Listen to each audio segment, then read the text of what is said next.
ಒಂದು ಸಿನಿಮಾ ಪ್ರೇಕ್ಷಕರನ್ನ ತಲುಪಬೇಕು, ಪ್ರೇಕ್ಷಕರ ಮನಸ್ಸು ಮುಟ್ಟಬೇಕು, ನಿರ್ಮಾಪಕರಿಗೆ ಜೇಬು ತುಂಬಿಸ್ಬೇಕು, ಅವ್ರು ಮತ್ತೆ ಹೊಸ ಹೊಸ ಪ್ರಯತ್ನಗಳಿಗೆ ಕೈ ಹಾಕುವಷ್ಟು ಸ್ಥೈರ್ಯ ತುಂಬಬೇಕು. ಒಂದಷ್ಟು ಹೊಸಬರಿಗೆ, ಹೊಸ ಡೈರೆಕ್ಟರ್ಗಳಿಗಾಗಲಿ ಕಲಾವಿದರಿಗಾಗಲಿ ಒಂದು ಪ್ಲಾಟ್ಫಾರ್ಮ್ ಕೊಡೋದಕ್ಕೆ ಒಂದು ಪ್ರೊಡಕ್ಷನ್ ಹೌಸ್ ಸನ್ನದ್ಧವಾಗಬೇಕು ಅಂದರೆ ಅದರ ಹಿಂದೆ ಒಂದು ಗೆಲುವಿರಬೇಕು. ಗೆಲುವು ಸೋಲು ಅನ್ನೋದು ಹಲವಾರು ಮಜಲಲ್ಲಿ, ಹಲವಾರು ರೀತಿಯಲ್ಲಿ, ಹಲವಾರು ಆಯಾಮಗಳಲ್ಲಿ ಕಾಣುತ್ತೆ. ಕಮರ್ಷಿಯಲ್ ಸಕ್ಸಸ್ ಒಂದು ಕಡೆ ಆದರೆ, ಕ್ರಿಟಿಕಲಿ ಅಕ್ಲೈಮ್ಡ್ ಆಗೋದು ಅದೊಂದು ರೀತಿ ಸಕ್ಸಸ್ಸು. ಜನ ಮನ್ನಣೆ ಥಿಯೇಟ್ರಿಕಲಿ ಸಿಗದೆ ಹೋದ್ರೆ ಕೆಲವೊಂದು ಸಿನಿಮಾಗಳು OTT ಬಂದಾಗ ಅಥವಾ ಟಿವಿಲಿ ಬಂದಾಗ ಅದಕ್ಕೆ ತುಂಬ ಒಳ್ಳೆ TRP ಆಗಲಿ ಅಥವಾ ಒಳ್ಳೆ ವ್ಯೂವರ್ಶಿಪ್ ಸಿಕ್ಕಿ ಈ ಥರ ಹೆಸರು ಮಾಡುತ್ತೆ. ಹೆಸರು ಜೊತೆಗೆ ಹಣ ಬಂದಾಗ ಅದು ಟೋಟಲ್ ಓವರಾಲ್ 360 ಡಿಗ್ರಿ ಸಕ್ಸಸ್ ಅಂತ ನಾವು ಭಾವಿಸ್ತೀವಿ. ಅದು ಎಷ್ಟು ಮುಖ್ಯ ಒಂದು ತಂಡಕ್ಕೆ ಅಂದರೆ ಆಗಲೇ ಹೇಳಿದಂಗೆ ಮತ್ತಷ್ಟು ಹೊಸ ಹೊಸ ಪ್ರಯೋಗಗಳಿಗೆ ಒಡ್ಡುಕೊಳ್ಳೋಕ್ಕೆ ಈ ಒಂದು ಗೆಲುವು ಅನಿವಾರ್ಯ. ಆ್ಯಂಡ್ ತುಂಬ ತಿಂಗಳುಗಳಿಂದ ಅಥವಾ ಕಳೆದ 2 ವರ್ಷಗಳಲ್ಲಿ ದೊಡ್ಡ ಮಟ್ಟದ ಸಕ್ಸಸ್ ರೇಟ್ ಇರಲಿಲ್ಲ ನಮ್ಮಲ್ಲಿ. ಆ್ಯಂಡ್ ಈ ವರ್ಷದಂತೂ ಒಂದು 6 ತಿಂಗಳಲ್ಲಿ ಸಕ್ಸಸ್ ಅನ್ನೋದು ಮರೀಚಿಕೆಯಾಗಿತ್ತು. ಅದನ್ನು ನಮ್ಮ ಫ್ರಮ್ ಸೋ ಯಾವ ಮಟ್ಟಕ್ಕೆ ಗೆದ್ದು ಬೀಗ್ತಾ ಇದೆ ಇದೆಲ್ಲ ನಮಗೆ ಗೊತ್ತಿರೋದು. And my hearty congratulations to Raj B Shetty in team. ಈ ಥರದೊಂದು ಸರಳವಾದ ಒಂದು ಕಥೆಯನ್ನು ಅಂದರೆ ನಾನು ಇನ್ನು ಸಿನಿಮಾ ನೋಡಬೇಕಾಗಿದೆ, ಹಾಗಾಗಿ ಅದ್ರ ಬಗ್ಗೆ ಇನ್ನು ಪೋಸ್ಟ್ ಬರೋದಿಲ್ಲ, ನೋಡ್ಬಿಟ್ಟು ಬರೆಯೋಣ ಅಂತ ಕಾಯ್ತಾ ಇದ್ದೆ. ನಾನು ಊರಲ್ಲಿ ಇರಲಿಲ್ಲ. ನಾನು ಬಂದ ಮೇಲೆ ಒಂದು ಸ್ವಲ್ಪ ಈ ಮನೆ ಈಗ ಮಗು ಅಂತಾದ್ಮೇಲೆ ಮೇಲೂ ಬಹುತೇಕ ಇಲ್ಲಿ ಮ್ಯಾರಿಡ್ ಇದ್ದೀರಿ, ಫ್ಯಾಮಿಲಿ ಪಾಡು ಆ ಒಂದು ಟೆನ್ಷನ್ಸು, ಕೆಲಸಗಳು, ಜವಾಬ್ದಾರಿಗಳು ಎಲ್ಲ ಜಾಸ್ತಿ, ಹಾಗಾಗಿ ನೋಡೋಕ್ಕಾಗಿಲ್ಲ. ನಾನು ಫ್ಯಾಮಿಲಿ ಜೊತೆಗೆ ನೋಡಬೇಕು ಅಂತಿದ್ದೀನಿ.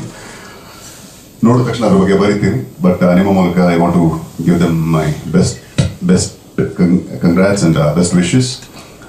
ಈ ಥರ ಒಂದು ಗೆಲುವು ಒಂದು ಇಂಡಸ್ಟ್ರಿಯ ಆಗು ಹೋಗುಗಳನ್ನೇ ಬದಲಾಯಿಸ್ಬಿಡುತ್ತೆ. ಆ್ಯಂಡ್ ಎಲ್ಲರೂ ಅಂದರೆ ತುಂಬ ತಣ್ಣಗಾಗೋಗಿದೆ ಇಂಡಸ್ಟ್ರಿ, ಕೆಲಸ ಇಲ್ಲ, ಆ ರೀತಿ ಈ ರೀತಿ ಒಂದಷ್ಟು ಮಾತುಗಳು ಕೇಳ್ತಾ ಇದ್ವಿ. ಈ ಒಂದು ಗೆಲುವಿಂದ ನಿನ್ನೆ ಯಾವುದೋ ಒಂದು ನನ್ನದೊಂದು ಪರ್ಸನಲ್ ಒಂದು ಶೂಟ್ ಇತ್ತು, ಅದಕ್ಕೆ ಕ್ಯಾರವಾನ್ ಸಿಗಲಿಲ್ಲ, ಅಷ್ಟು ಮಟ್ಟಕ್ಕೆ ಬ್ಯುಸಿ ಆಗಿದೆ industry. So that is a very warm thing to happen.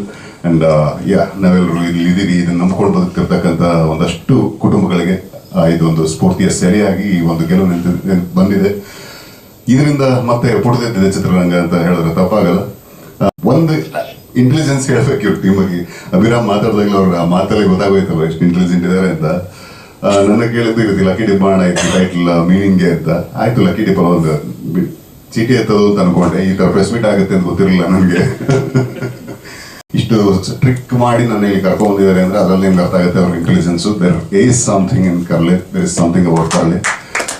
ಈ ಥರ ತಿಳಿದವರು, ಓದ್ಕೊಂಡವರು ಹೆಚ್ಚು ಜನ ಬರಬೇಕು, ಬರೀಬೇಕು, ಒಳ್ಳೊಳ್ಳೆ ಸಿನಿಮಾಗಳನ್ನ ತೆಗಿಬೇಕು. With a lot of trust ನಾನು ಬಂದಿದ್ದೀನಿ. ಇವತ್ತಾರು ಮೀನಿಂಗ್ ರಿವೀಲ್ ಮಾಡ್ತೀನಿ ಅಂತ ಅನ್ಕೊಂಡೆ, ಮಾಡಲಿಲ್ಲ. I am bit disappointed about it. Still ತುಂಬ ಖುಷಿ ಆಗುತ್ತೆ. ನಿಮ್ಮ ಕಾನ್ಫಿಡೆನ್ಸ್ ಖುಷಿ ಆಯಿತು.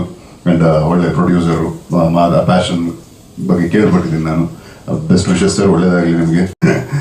ಸೊ ತುಂಬ ಖುಷಿ ಆಯಿತು ನನ್ನೆಲ್ಲ ನೋಡಿ ಭೇಟಿಯಾಗಿ. Best wishes to Karale team.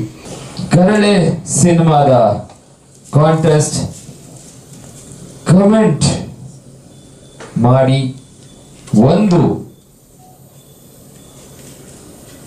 IPhone ಅನ್ನು ಗೆದ್ದಿರುವಂತಹ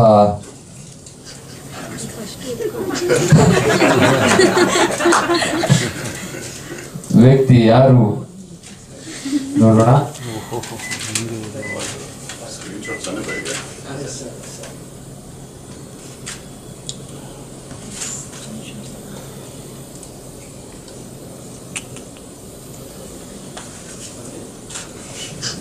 ಎಸ್ ಸರ್, ದಯವಿಟ್ಟು.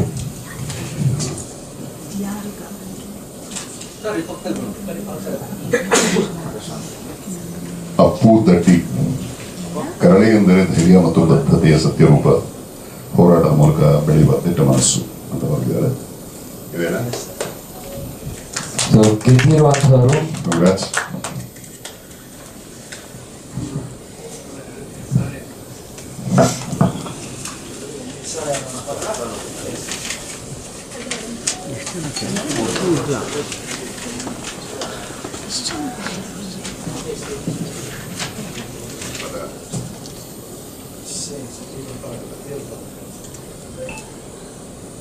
ನಂಜರ ಹೆಮ್ಮೆಯ ಕನ್ನಡಿಗ.